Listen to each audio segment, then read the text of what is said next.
ಏಳನೇ ಬಾರಿಗೆ ವಿತ್ತ ಸಚಿವೆ ನಿರ್ಮಲಾ ಸೀತಾರಾಮನ್ ಆಯವ್ಯಯವನ್ನ ಮಂಡಿಸಿದ್ದಾರೆ. ಈ ಆಯವ್ಯಯದಲ್ಲಿ ಯಾರಿಗೆ ಏನ್ ಸಿಕ್ತು, ಬೆಟ್ಟದಷ್ಟು ನಿರೀಕ್ಷೆಯನ್ನ ಜನರೆಲ್ಲರೂ ಕೂಡ ಇಟ್ಕೊಂಡಿದ್ರು. 1.5 ಗಂಟೆ ಬಜೆಟ್ ಪ್ರತಿಯನ್ನು ಓದಿದ್ದಾರೆ ನಿರ್ಮಲಾ ಸೀತಾರಾಮನ್. ಮೋದಿಯನ್ನ ಕೊಂಡಾಡಿದ್ದಾರೆ ಸಚಿವೆ. ಭಾರತದ ಆರ್ಥಿಕತೆ ವೃದ್ಧಿಗಾಗಿ ಈ ಬಜೆಟ್ ಅಂತ ತಮ್ಮ ಬಜೆಟ್ ಮಂಡನೆ ವೇಳೆ ಹೇಳಿದ್ದಾರೆ. ಕೇಂದ್ರ ಬಜೆಟ್ನಲ್ಲಿ ಎಲ್ಲರಿಗೂ ಕೂಡ ಒತ್ತನ್ನು ನೀಡಲಾಗಿದೆಯಾ? ವಿತ್ತ ಸಚಿವೆ ಏನು ಹೇಳ್ತಾ ಇದ್ದಾರೆ, ಎಲ್ಲ ಕ್ಷೇತ್ರಗಳನ್ನ ಗಮನದಲ್ಲಿಟ್ಕೊಂಡು ಈ ಬಜೆಟ್ ಅನ್ನ ರಚನೆ ಮಾಡಲಾಗಿದೆ ಎನ್ನುವಂಥದ್ದಾಗಿ 7ನೇ ಬಾರಿಗೆ ನಿರ್ಮಲಾ ಸೀತಾರಾಮನ್ ಅವರು ಅಂತ ಹೇಳಿದ್ರೆ ಇದೊಂದು ದಾಖಲೆ. ಬಜೆಟ್ ಅನ್ನ ಮಂಡನೆ ಮಾಡಿದ್ರು. ಸತತವಾಗಿ 1.5 ಗಂಟೆ ಬಜೆಟ್ ಅನ್ನು ನಿರ್ಮಲಾ ಸೀತಾರಾಮನ್ ಓದಿದ್ದಾರೆ. ಈ ವೇಳೆ ಮೋದಿಯನ್ನು ಕೊಂಡಾಡಿದ್ದಾರೆ. ಭಾರತದ ಆರ್ಥಿಕತೆ ವೃದ್ಧಿಗೆ ಈ ಬಜೆಟ್ ಸಹಕಾರಿ ಆಗುತ್ತೆ ಎನ್ನುವಂಥದ್ದಾಗಿ ಅವರು ಹೇಳಿಕೆಯನ್ನು ಕೊಟ್ಟಿದ್ದಾರೆ. ಕೇಂದ್ರ ಬಜೆಟ್ನಲ್ಲಿ ಎಲ್ರಿಗೂ ಕೂಡ ಒತ್ತನ್ನು ನೀಡ್ತಾ ಇದ್ದೇವೆ. ಕೇಂದ್ರ ಸರ್ಕಾರ ಎಲ್ಲ ವಲಯಕ್ಕೂ ಕೂಡ ಒತ್ತನ್ನು ನೀಡ್ತಾ ಇದೆ ಈ ಬಜೆಟ್ ಮೂಲಕ ಎನ್ನುವಂಥದ್ದಾಗಿ ಸರ್ಕಾರ ಹೇಳ್ತಾ ಇದೆ. ಕಾದು ನೋಡಬೇಕು ಮುಂದೆ ಏನಾಗಬಹುದು ಅಂತೇಳಿ. 7ನೇ ಬಾರಿಗೆ ಬಜೆಟ್ ಅನ್ನ ಮಂಡಿಸಿದ್ದು. ಪ್ರಮುಖವಾಗಿ ನೋಡ್ತಾ ಹೋಗೋದಾದ್ರೆ ಯಾವೆಲ್ಲ ಅಂಶಗಳು ಇದರಲ್ಲಿ ಇವೆ. ಕೇಂದ್ರದಿಂದ ಸಂಬಳದಾರರಿಗೆ ಒಂದು ಕಡೆಯಲ್ಲಿ ಗುಡ್ ನ್ಯೂಸ್ ಕೂಡ ಸಿಕ್ಕಿದೆ. 3 ಲಕ್ಷ ಅಂತ ಹೇಳಿದ್ರೆ ವಾರ್ಷಿಕ 1 ವರ್ಷಕ್ಕೆ 3 ಲಕ್ಷದವರೆಗೆ ಆದಾಯ ಇದ್ರೆ ಯಾವುದೇ ತೆರಿಗೆ ಅವ್ರಿಗೆ ಇರೋದಿಲ್ಲ. ಹಾಗೆಯೇ 3 ರಿಂದ 7 ಲಕ್ಷ ಆದಾಯ ಇದೆ ಅಂತ ಹೇಳಿದ್ರೆ 5% ಟ್ಯಾಕ್ಸ್ ಅನ್ನ ಕಟ್ಟಬೇಕು, ತೆರಿಗೆಯನ್ನು ಪಾವತಿ ಮಾಡಬೇಕು ನೀವು.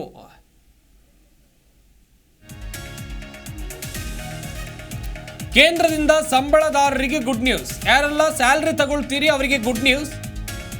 3 ರಿಂದ 3 ಲಕ್ಷ ಆದಾಯಕ್ಕೆ ಯಾವುದೇ ತೆರಿಗೆ ಇಲ್ಲ. 3 ಲಕ್ಷದವರೆಗೆ ಯಾವುದೇ ಟ್ಯಾಕ್ಸ್ ಇರೋದಿಲ್ಲ. ಹಾಗೆಯೇ 3 ರಿಂದ 7 ಲಕ್ಷದವರೆಗೆ ಗಮನಿಸ್ತಾ ಹೋಗೋದಾದ್ರೆ ಯಾರು 3 ರಿಂದ 7 ಲಕ್ಷ ಸಂಬಳವನ್ನ 1 ವರ್ಷಕ್ಕೆ ಪಡಿತಾರೆ ಅವರಿಗೆ 5% ತೆರಿಗೆ ಇರುತ್ತೆ.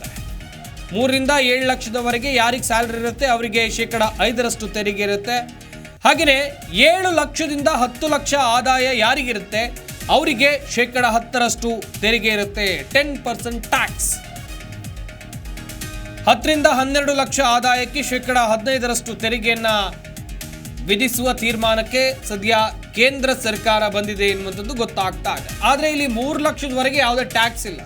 ನೀವು 1 ವರ್ಷಕ್ಕೆ ನಿಮಗೆ 3 ಲಕ್ಷ ಸಂಬಳ ಬರುತ್ತೆ ಅಂತ ಹೇಳಿದ್ರೆ ಯಾವುದೇ ಟ್ಯಾಕ್ಸ್ ಪೇ ಮಾಡುವಂಥ ಅಗತ್ಯ ಇಲ್ಲ. 3 ಲಕ್ಷಕ್ಕಿಂತ ಹೆಚ್ಚಿನದಾಗಿ ನಿಮಗೆ ಸ್ಯಾಲ್ರಿ ಇದೆ, ಸಂಬಳ ಇದೆ ಅಂತ ಹೇಳಿದ್ರೆ ನೀವು ಖಂಡಿತವಾಗ್ಲೂ ಟ್ಯಾಕ್ಸ್ ಅನ್ನ ಪೇ ಮಾಡಲೇಬೇಕಾಗುತ್ತೆ. 3 ರಿಂದ 7 ಲಕ್ಷವರೆಗೆ ನಿಮ್ಮ ಆದಾಯ ಇದೆ ಅಂತ ಹೇಳಿದ್ರೆ 5% ನಿಮ್ಮ ಆದಾಯದ 5% ತೆರಿಗೆಯನ್ನ ನೀವು ಪಾವತಿ ಮಾಡಬೇಕು. ಹಾಗೆಯೇ 7 ಲಕ್ಷದಿಂದ 10 ಲಕ್ಷದವರೆಗೆ ನಿಮ್ಮ ವಾರ್ಷಿಕ ಆದಾಯ ಇದೆ ಅಂತ ಹೇಳಿದ್ರೆ 10% ತೆರಿಗೆಯನ್ನ ಪಾವತಿ ಮಾಡಬೇಕಾಗತ್ತೆ. ಹಾಗೆಯೇ 10 ರಿಂದ 12 ಲಕ್ಷ ಆದಾಯ ಇದ್ರೆ ವಾರ್ಷಿಕ ಆದಾಯ 1 ವರ್ಷದ ಆದಾಯ 10 ರಿಂದ 12 ಲಕ್ಷ ಆದಾಯ ಇದ್ರೆ 15% ತೆರಿಗೆಯನ್ನ ಪಾವತಿ ಮಾಡಬೇಕಾಗುತ್ತೆ. ಇನ್ನೊಂದು ಕಡೆಯಲ್ಲಿ 12 ರಿಂದ 15 ಲಕ್ಷ ಆದಾಯಕ್ಕೆ 20% ತೆರಿಗೆಯನ್ನ ಪಾವತಿ ಮಾಡಬೇಕು. 15 ಲಕ್ಷಕ್ಕಿಂತ ಹೆಚ್ಚಿನ ಆದಾಯ ಇದ್ರೆ 30% ತೆರಿಗೆಯನ್ನ ಪಾವತಿ ಮಾಡಬೇಕಾಗುತ್ತೆ. ಗಮನಿಸ್ತಾ ಇರಬಹುದು ಯಾವ ರೀತಿಯಾಗಿ ಸಂಬಳದಾರರಿಗೆ ಗುಡ್ ನ್ಯೂಸ್ ಅನ್ನ ಕೇಂದ್ರ ಸರ್ಕಾರ ಕೊಟ್ಟಿದೆ ಅಂತೇಳಿ.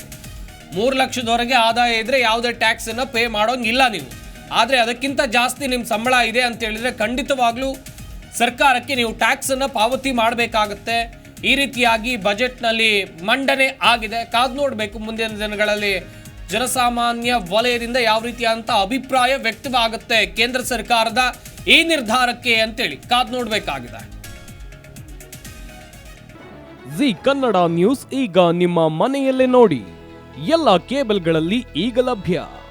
ಸನ್ Direct 292, Jio TV 1334, U digital 162, City cable 51, GTPL 17, Abhishek cables 821, rock line telecommunication 51, Shri Basaveshwara number 60, Vinayaka digital number 53, in digital number 896ರಲ್ಲಿ.